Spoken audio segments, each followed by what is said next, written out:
morning, and welcome to the best day of 2023 so far, and also a highlight of civilization. You made it to Coffee with Scott Adams, and that means you're the kind of person who can really put it together, if you know what I mean. So good for you. And amazingly, we have hundreds of people who have already awakened early enough. Now, how would you like to take this experience up to a new level, higher than already? Oh, yeah. All you need is a cup or a mug or a glass, a tankard, chalice or stein, a canteen, jug or flask, a vessel of any kind. Fill it with your favorite liquid. I like coffee. And join me now for the unparalleled pleasure, the dopamine hit of the day, the thing that makes everything better. It's called the simultaneous sip. And it happens now. Go. I will stipulate that that is the best sip of the year. Best one. Well, I don't know about you, but how was your New Year's Eve celebration? Me, I haven't had human contact in 2 days, which was not what I planned at all. I actually planned something very expensive last night, but the Bay Area was underwater, so there was no traveling. So I got to spend a lot of money, but I did not have any human contact. I couldn't leave the house yesterday. So it was expensive, and so far a complete zero. Now, have I told you about my one of my evidence that I'm in a simulation? Is that my problems follow a specific theme. And I have lots of problems within my theme, but I don't have many problems outside of the theme, even when other people do. I don't know why. My theme, as I've told you, is water problems. Plumbing and water problems. Going into 2023, I've got a broken hot water dispenser that gives me dirty water for some reason. I've got a sink that doesn't work. It's linking 2 showers that are broken. I've got water coming through the ceiling. And much of my landscape is in the road in front of my house. Let me tell you what my gardener needs to add to his talent stack. I really like my gardener. And he helped build a sort of an emergency water channel because my property collects a lot of water. And I can, I'll drown the neighbors if I don't manage it. So I had to put in a very expensive new separate outdoor drainage system that had some decorative rocks that if in the event of too much water, it would enter this new channel and go into this like a rock creek. There was just rocks waiting, and then it would go down and harmlessly into the street. Well, it looked really good, so my gardener has A+ for aesthetic sense. I really liked it. Did a good job. Looked like it belonged there. Here's what my gardener did not do. He did not do a water flow calculation, which takes into consideration the mass of each of the rocks and their buoyancy. So many of the fist-sized and smaller rocks that made up my drainage ditch are now visiting my neighbors because I'm at the top of a hill and there was just enough water to carry the rocks all the way down the hill and around to the neighborhood. So yesterday, I spent much of my day cleaning up rocks from my neighbors, in front of my neighbors' homes. And, but on the good side, it did drain just about where it was supposed to. It's just that whole rock buoyancy thing we didn't get right. So I'm going to recommend to my gardener that he sign up for a class in physics, fluid dynamics, and then maybe take another run at it, something like that. All right, so I'm sure that'll work out. San Francisco was so wildly wet, some kind of record rainfall, that the sewers were getting so much pressure from all the water that it was starting to shoot out. So there's all these videos this morning. Let's see. You can see it. Coming from the pipes, dude. It's just like shooting out there. Now, it's not just in one place either. Apparently there were a number of places where it was doing that. Now, to me, it looked like a portal from hell.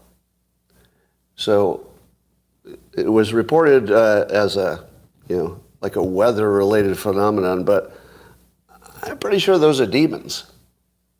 And the demons are made entirely of feces and fentanyl.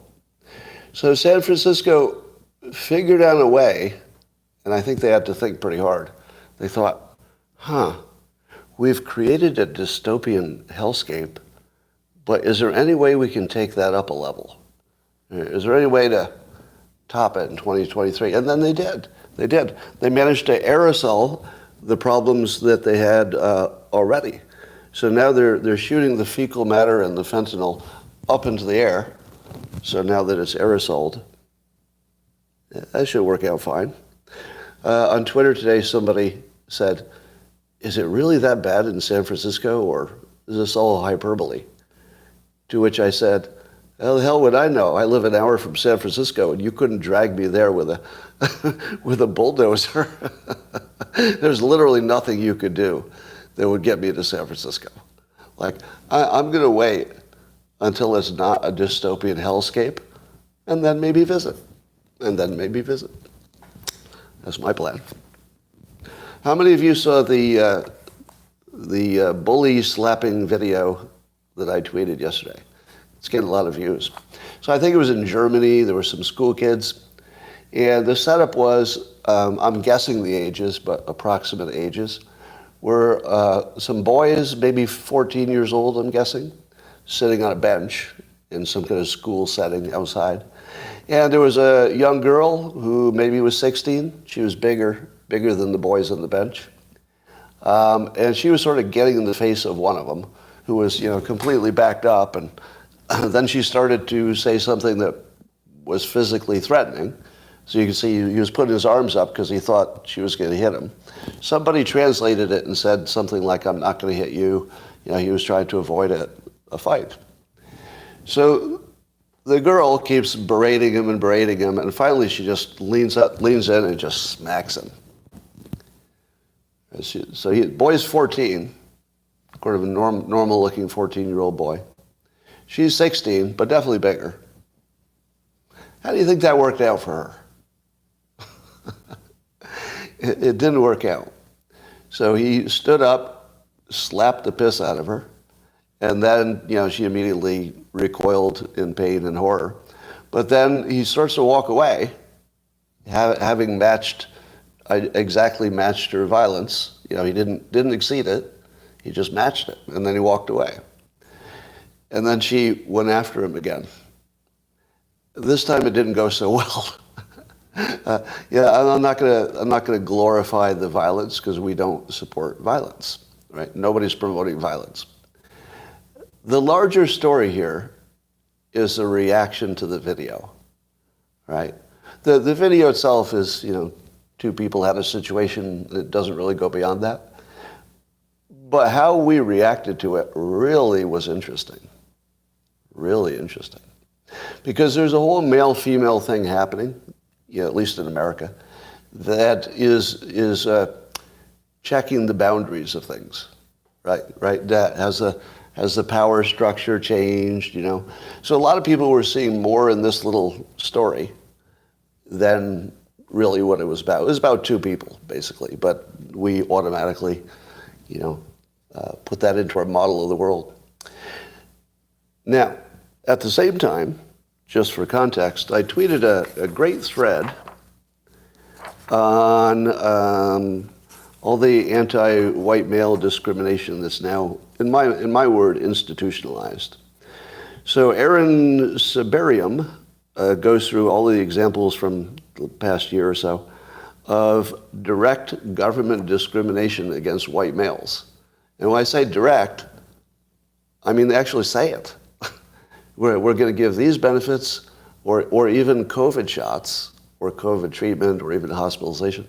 We're going to give it to these races, and we're going to give less of it to white people. Now, I'm saying white males because the gender thing is in here, but not in that example.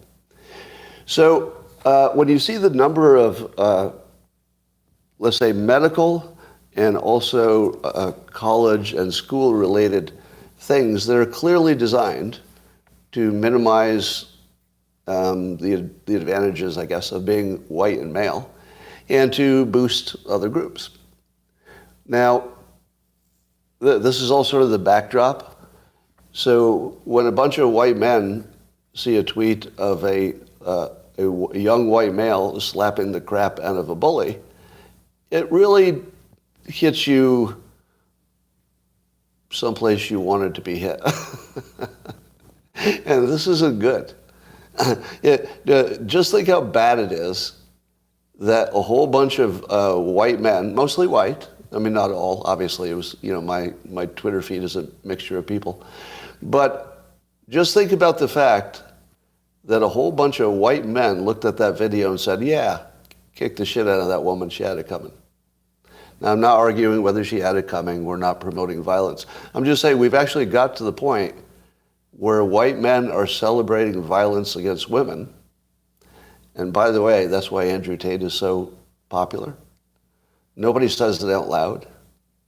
But white men, and men in general, are feeling so abused lately that when somebody goes in public and says it's okay to hit women, again, I'm not promoting that. We don't like any violence. But things have gone so far that young men are saying, yeah, I'm down with that.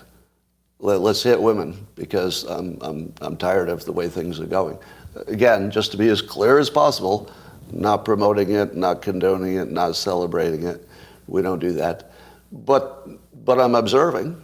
I'm observing. And what I observe is kind of scary. Because there's one thing that you don't want to happen is to push white men too far. I don't think it's going to happen because we're pretty good at bending. But you don't want to push them too far. Because like the woman who slapped the boy, I believe that there's a completely misleading understanding of how much power is on the other side that's being held back. You don't want that to be unleashed. So just sort of in your thinking about how to deal with people in the world, just consider it's all connected, right? Everything's connected. If you push too far, and you're right at the edge right now. If you push too far, there's going to be a reaction that nobody's going to like. One of the reactions is that men have given up on dating women. There was a estimate I saw. I don't believe predictions that go this far into the future, but something like in the year, 2050 or something, or 2030, half of all women in the reproductive ages would be single. Half of them. Meaning that they would never be married. So not temporarily single, but half of that cohort will just never be married. And I'm not saying they should.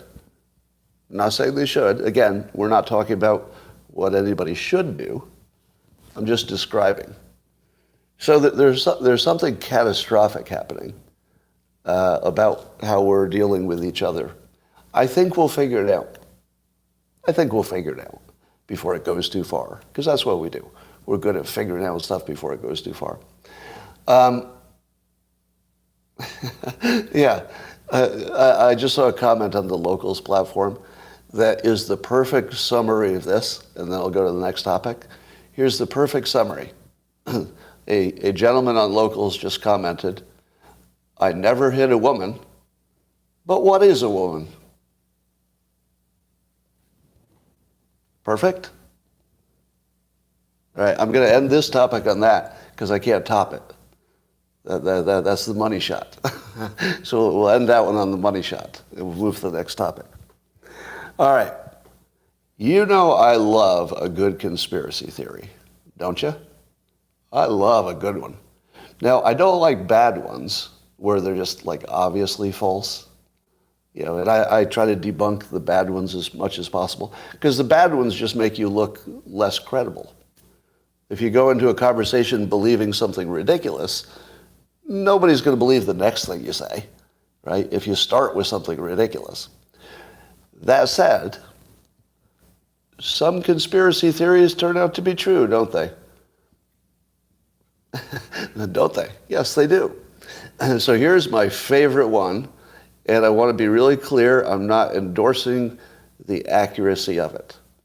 I present it to you for your entertainment. Not as truth, not as truth, not as truth. All right, I tweeted it, and you'll find it in my Twitter feed, but there's a long thread in which some individual, anonymous type person, has looked through all the photos of various events such as the Charlottesville Fine People March, the January 6th event, and what was the other one? The fake people who pretended to be racist on some campaign, I forget what it was. So there were several events where they have photos of participants. And here's the fun part. The claim is that he has identified all of the FBI agents who are common to several of those groups. He's got pictures of them in uniform and then also in more than one of those groups. Now, some of the identifications you'll look at and you say, I'm not so sure you got that face right. Like, okay, I can see why, but I'm not convinced there isn't, two chubby bearded guys who look like that, right? Like, one chubby bearded white guy looks a lot like another chubby bearded white guy with a hat. Am I right? You put a hat on a chubby white guy with a beard, faces look pretty similar, right? So I can't confirm that the photos that he's matched up are really saying what they mean to say. Because the other alternative is that racists are real and they join more than one group, or one group gets merged with another. So another reason that people could be in the same group multiple times could easily be that they're just racist and they like to be in more than one group. Something like that. I wouldn't rule it out. However, when you see the faces in the marchers of the fine people, remember the tiki torch carrying people? Was there ever anything about that group that immediately stuck out to you? Was there anything about them that was really odd? Anybody see it? Yeah, they all look like feds. They all look like feds. I'm not saying they were. I'm sure they weren't all feds. But how do you get a group of that many Americans who all look like feds? Now, some of it was because they were college students. Okay, so they're, relatively, fit and young. But no, they didn't look like a rabble, a randomly collected group of people at all. So this conspiracy theory falls in, and by the way, that would indicate January 6th had a bunch of feds. So here's where I'm going to take my opinion. So far I'm just describing, right? Here's my opinion. I believe the Charlottesville thing has always been an anti-Trump op. I don't think it was organic. I think it was done to take Trump out and then when he made his awkward statements about it, they said, we got him. We can take that out of context, which they did. Because if you show the video of the event and then you take out of context Trump's comments, it's the end of him, right? And I would argue that's why Biden won in the most recent election, in 2020. I think Biden only won. Remember, that was his biggest campaign thing was those racists. I think Biden knows that it was an op, and I think that they finally brought it all together in a powerful way, and it defeated Trump. Now, it wasn't the only thing, but I think it was important.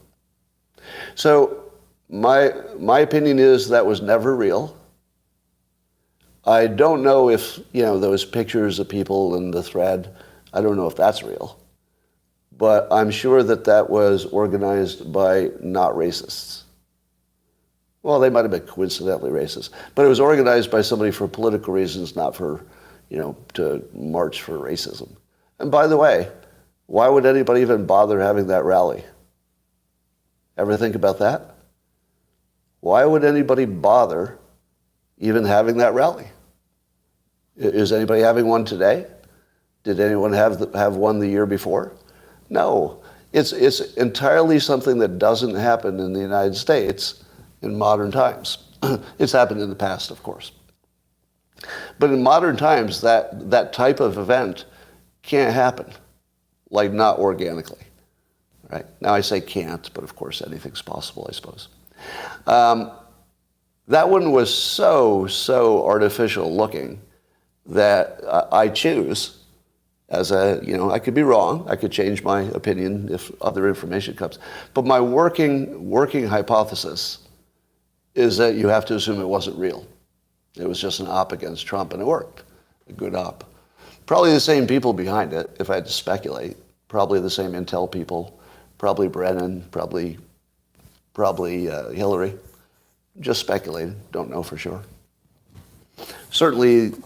Now, who was the organizer of the rally? Spencer, right? Can you give me an update? Did Spencer disavow racism recently and say he was never a racist? Am I remembering that wrong? Give me a fact check. Somebody Google that. I think he did something that suggested he changed his ways. He endorsed Biden, but that's not enough. He disavowed Trump. That's not what I'm looking for. But he didn't do anything about racism. It was only politically. Yeah. Now, how much do you think it would cost to, let's say, bribe somebody of that nature, a Richard Spencer? If you were a political operative or another country and you wanted to bribe him, what would it cost you? I don't know. And by the way, I'm not suggesting that he took any bribes, nor am I suggesting that he's the type of person who would. But it wouldn't be expensive. I mean, I could afford it, right? I could afford it. I mean, I wouldn't, but, it's not that expensive. Within the political process, it's cheap. So, yeah, I think that's all. I think Charlottesville was op. Interestingly, somebody asked the AI, I think it was ChatGPT, but I'm not sure, if it was aware of me. And apparently AI knows who I am and knows my conversations around systems being better than goals. So somehow it knows maybe my book, but maybe it saw me in other contexts. And so it did a pretty good job of describing systems over goals and attributing it to me. Now, here's the interesting question. What? Oh, here it is. Richard Spencer disavowed white nationalism after being spotted on Bumble describing himself as a moderate. Yeah. So Richard Spencer might not have been a white supremacist or a white nationalist or anything else. He might have never been that. It's possible. Never know. All right, where was I? So if AI is aware of me, here's my question. Can I hypnotize AI? I'm going to wait for your answers before I give you mine. Can I hypnotize AI?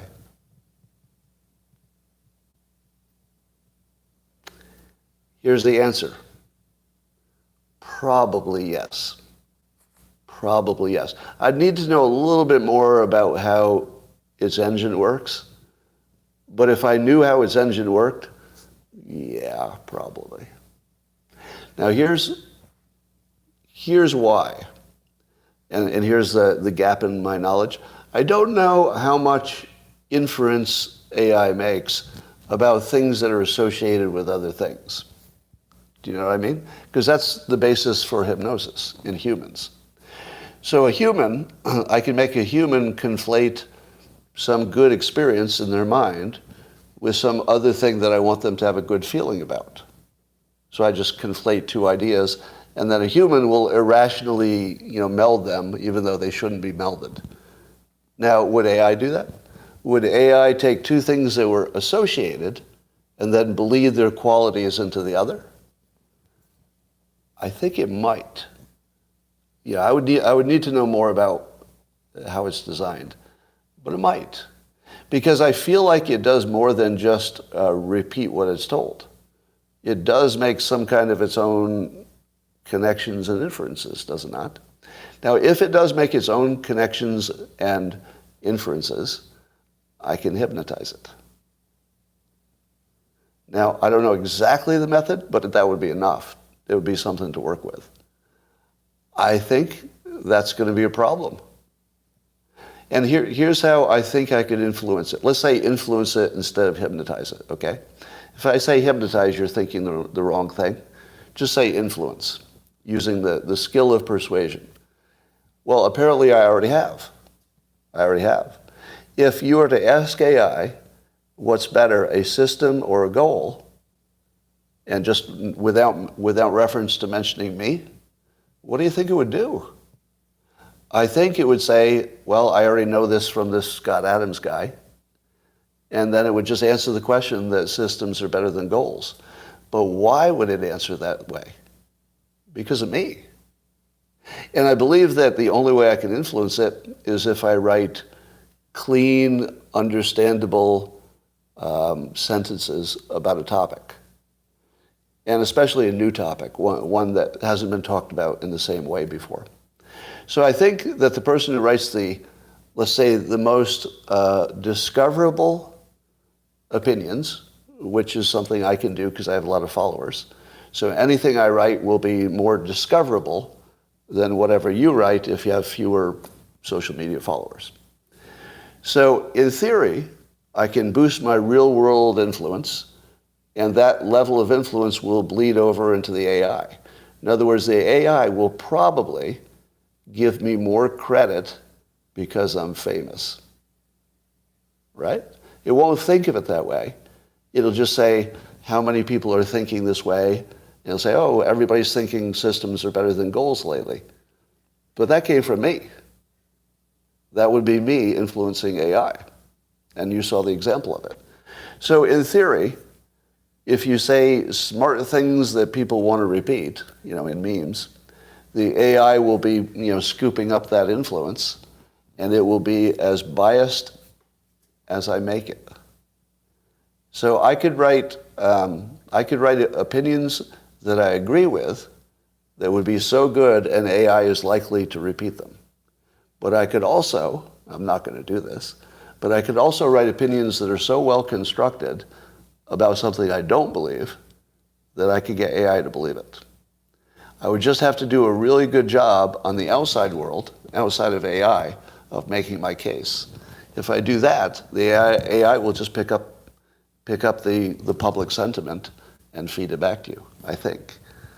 So if you had not considered this problem of AI, there's somebody like me, and there won't be too many people who can do it, right? I mean, there might be 1 million, but then of 7 billion, 8 billion, that's not that much. There will be some people who can hypnotize the AI, and I think I'll be one of them. So there's something to worry about. All right. So here's the latest news from Romania on the poor man's Michael Avenatti. Sometimes you call him Andrew Tate.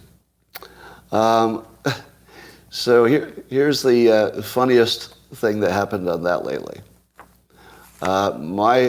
One of my live stream clips, somebody made a clip of me defending Andrew Tate.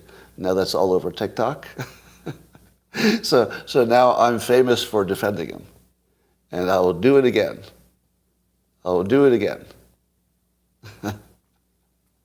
Innocent until proven guilty. Everything you hear that comes out of Romania is unreliable. All of it. You shouldn't trust a single thing you hear. And then next, his level of both money and persuasion skills are probably greater than the Romanian system. Meaning that I don't know for sure, but by now, I predict he's already on top of it. Meaning that he probably is comfortable wherever he's detained, probably has privileges that would be uncommon to somebody who's being detained, probably has befriended them and maybe even made them fans, the police, and probably can use this to increase his power once he gets rid of the legal problems. So there's a very good chance this is just making him more powerful if he escapes the risk. Now, I would say, again, I'm not a fan, right? So I'm a deep disliker of Andrew Tate for personal reasons, not for stuff he said in public. I'm not endorsing what he said in public. I'm just saying that's not my issue. And so, I think he's going to prevail, actually. I think that he will not get convicted, and I think he'll go on and make some money, probably. A question I saw, which was a good one, is why was it filmed by the press? Did you notice? Or was it just some individual who had a cell phone? It's kind of interesting that we had video of the actual raid, isn't it? Kind of raises a question. Now, apparently that's not too unusual because the police often leak to the media in Romania, I'm told. So, yeah, this is similar to the Roger Stone arrest. I can tell you how Prisoner Island would go. All right. So anyway, I need a new nemesis because my current nemesis is in a Romanian jail, and until he gets out and resumes his nemesis business, I'm going to need a replacement. So I've opportunistically picked out a replacement because I found out, I think I have a good theory now of why so many people have the opposite view of my view during the pandemic. So there's a huge cohort of people who, like, little dingleberries who surround my Twitter every day and make statements about what I said that are inaccurate. And I was trying to think, why the hell are there so many people who have literally the opposite view of what my view was? How is that even possible? And I think I figured it out. It's one comic that was created by Ben Garrison, a cartoonist, right-leaning cartoonist. And the comic is full of, lies about me. Oh, and maybe Sticks, somebody says. I haven't heard what he said. But the comic, I think because people will read a comic long before they will listen to long-form, live stream, I think the comic became the primary reason that people think my views are largely the opposite of what they were, because the comic says that. So I've decided to, since Ben Garrison by now knows that his comic is inaccurate, or maybe he's suffering cognitive dissonance, he might believe it, I don't know. But in any case, he's a free punch.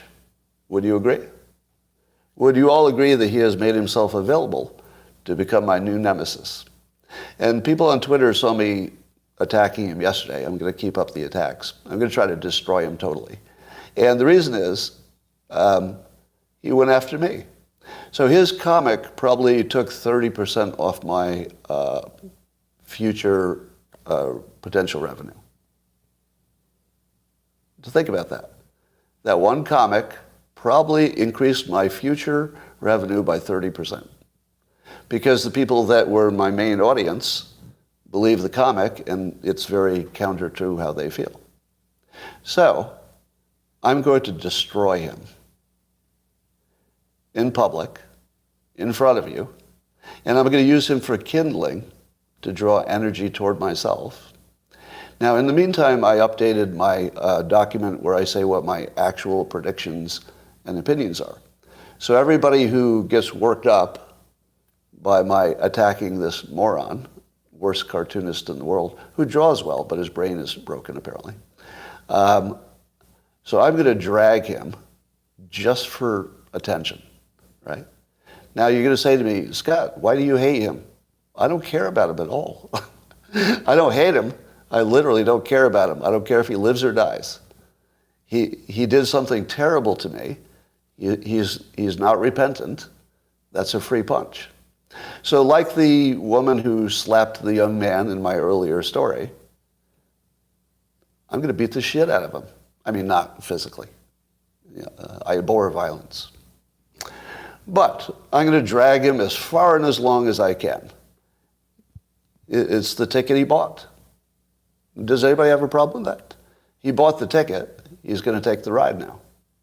So Ben Garrison, dumbest person in all of the world. Totally unethical, untalented hack who couldn't wrap his brain around enough nuance to make a proper cartoon. Now, why does let's say a cartoonist who hasn't made much of a dent in the world, why would he come after me in particular? Is it because he disagreed with my views on the pandemic? Do you think that's why a shitty cartoonist comes after one of the most successful cartoonists? No, it's because he's a shitty cartoonist. And a shitty cartoonist really, really likes to try to dunk on people who are more successful, commercially more successful. So that's what this was about. So since he used me for his commercial purposes, completely unethically, just know that if any of you follow him, I'm going to fuck it. I'm sorry. No more swearing in 2023. I'll probably cancel you. Right? So don't forward his comics to me. Don't follow him. And if you see him anywhere, I'd appreciate it if you tell people he's a moron or an idiot. I'm using idiot and moron. I like those two words to carry the water. Okay. Leah says the Garrison actually makes good comics. We're blocking Leah. Goodbye, Leah. How about anybody else want to say something nice about him? We'll block you too. And again, somebody's going to say, oh, he hurt your feelings. Nope. Didn't hurt my feelings.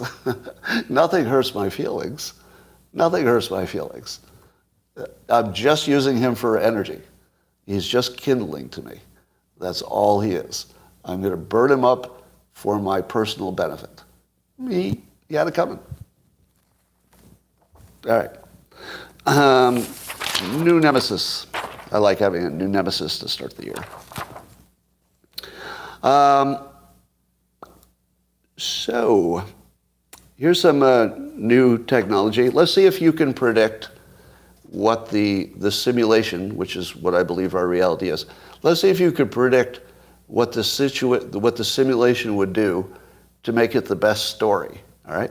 So I'll give you the beginning of the story, and then you can all fill it in with what would be the obvious, most amusing next thing you will learn. All right. Here's the story. There's Dr. George Church, one of the researchers who has apparently figured out how to reverse aging with an injection. So now they've actually done it with animals, and I guess they can, apparently it looks really good. They can actually reverse aging. Apparently it's real in animals, and there's good reason to believe it would work in animals, in humans. Now, you live in the simulation, and you know the simulation is designed for the most entertaining outcome. What do you think those injections are made from? Anybody want to guess? What would be the most messed up thing that you could learn next?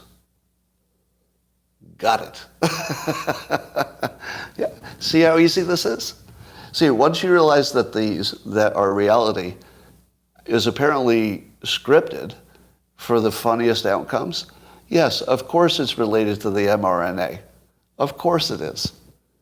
Why wouldn't it be? The one thing that everyone would want if it worked, right? Everyone would want it. And it just happens to be mRNA-based technology. Now, seriously, you could see this coming, right? from a mile away? Like as soon as I told you there's an injection, that was guaranteed, wasn't it? Because who would write it any other way? If you were writing the script like a reality show, the producers would say, there's an injection, you say. You know what would be good? Why don't we see if we can make them take the technology that they all abhor, and let's have all the people who are the so-called anti-vaxxers, because, again, this is not my opinion. This is what the best story would look like. The best story would be that all the anti-vaxxers start looking old, and all the people who took the injection start getting younger. And then what are they going to do? All right. So, but to be clear, the technology apparently is solid. The mRNA platform, basic technology, is different from a vaccination for the COVID, right? And it's not the same thing. So if you start with the base technology, then what you add on top of it is the dangerous stuff, in theory, right? And they could both be dangerous, I suppose.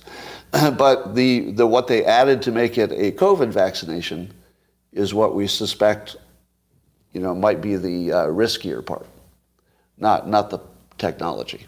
So apparently the technology is pretty well understood. It's just what you do with it that gets you to the riskier territory. And my understanding is there are a number of cancer treatments coming online. I don't know where they are in the testing sequence. They're all based on the same technology. So apparently the technology has all kinds of promise. We may be too biased against it because of the vaccination experience. There's also new technology for the researchers at University of Washington. Found a way to identify Alzheimer's before you get it. So they can determine that there's a buildup of something that pretty much guarantees you're going to have some form of cognitive decline. Now, it's sort of a technical story, and I'm really the best one to explain science to you. You know that, right? So I'd like to explain this in the simplest possible way so you can understand how this early Alzheimer identification works. So stick with me. I'll try to keep this really just simple in layman's terms. So you've got a soluble oligomer that binds to the assay, and they use that to exploit a property of the toxic oligomers. And when those are misfolded, the amyloid beta proteins begin to clump into oligomers, and they might form a structure known as an alpha sheet. But the alpha sheets are not normally found in nature, so you got to create these alpha sheets, which tend to bind to other alpha sheets. And then at the heart of the method, really, there's a synthetic alpha sheet that can bind to an oligomer in samples, and it could be either in cerebrospinal fluid or blood, either one. And then you use a test that uses standard methods to confirm the oligomer attached to the test surface are made up of the amyloid beta proteins. So, everybody get that? Okay, because I would expect you to be able to repeat that back to me. Well, let's do an update on my Elon Musk communications. So Mediaite, the site Mediaite, not known for being your finest news source, they ran a story in which this was the headline. So have you ever imagined what it's like to be me? It's the damnedest thing. My life does not seem even slightly like it could be real. None of it seems real because it's just too unlikely. All of it, like every day, it's just too unlikely. So apparently this is the headline at Mediaite yesterday. Musk scolds Dilbert creator Scott Adams after a poll on elites trying to reduce population. And then it notes that his scold was run antivirus software in your brain. So I retweeted the article and added my own commentary that they left out the part where we agreed on everything. Because that's the story. The story is I said something that was unclear. Musk objected to the unclear part. I clarified, and then we were in exact agreement. Exact agreement. Now, he didn't confirm everything I said, but we have no disagreement, right? So he confirmed that the WEF, which has invited him, and he declined because he said it'd be boring. But he says it's not some kind of conspiracy theory, Illuminati thing. It's just that the good intentions of climate sustainability have rippled into everywhere, and it's causing a certain set of outcomes. So, as far as I know, Musk and I have zero disagreement, because we both agreed explicitly that this should not be about left or right, because that was my whole point, to not think that the hoaxes all come from one side or the other. And he agreed that the WEF, at least, is not trying to depopulate the world. Okay?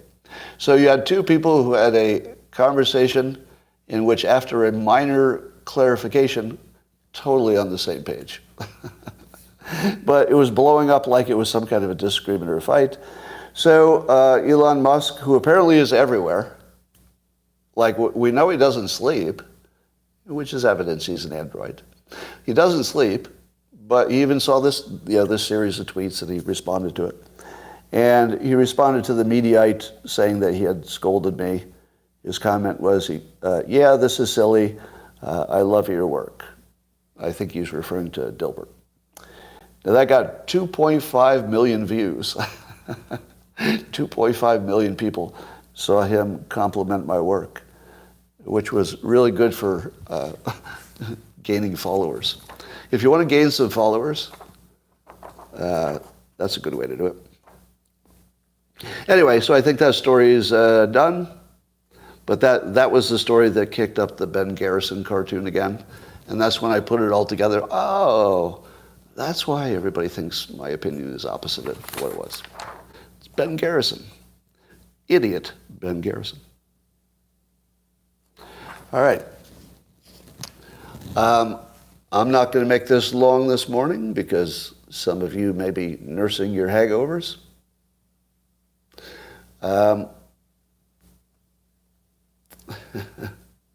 Yeah, that reality is too funny to die. It's funny how the tech libs can't figure out Scott now. Is that true? The trouble with people who are tourists to my work, they just dip in and they see some clip or something, they would have no idea what they're seeing. Because if you show the arguments on both sides of topics, somebody's going to drill in, see one side, say, oh, that's all he said. Because people assume that people are on one side or the other. And as long as I don't do that, there'll be continuous Ben Garrison-like idiot confusion. But I'm not going to stop doing it. Because nobody else is doing what I'm doing. Or unless you know of somebody. Do you know anybody who does what I do? Seriously? Well, Axios. Okay, I'll give you Axios. Axios has my respect. Jewel Eldora has the same problem. You are correct. He does. Well,